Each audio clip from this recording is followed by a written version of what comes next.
Urban health సెంటర్లు పీహెచ్సిలో పనిచేస్తున్న community health officers వినూత్నంగా మోకాళ్లపై నిల్చొని విజయనగరం కలెక్టరేట్ వద్ద నిరసన ప్రదర్శించారు. ఈ సందర్భంగా కమ్యూనిటీ హెల్త్ ఆఫీసర్ ఆదిలక్ష్మి మాట్లాడుతూ 6 ఏళ్లకు పైగా పనిచేస్తున్న ఉద్యోగుల సమస్యలను పరిష్కరించడంలో ప్రభుత్వం నిర్లక్ష్యంగా వ్యవహరిస్తుందని అన్నారు.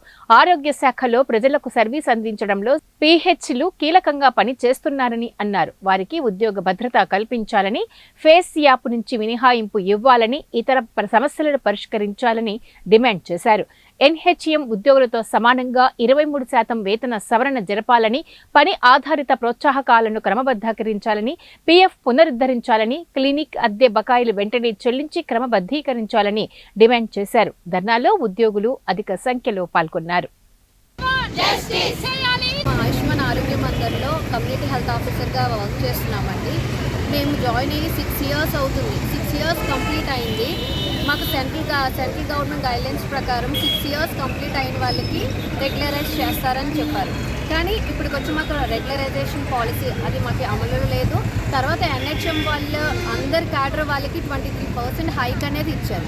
కానీ మా కమ్యూనిటీ హెల్త్ ఆఫీసర్స్కి సింగిల్ రూపీ కూడా మాకు రాలేదు.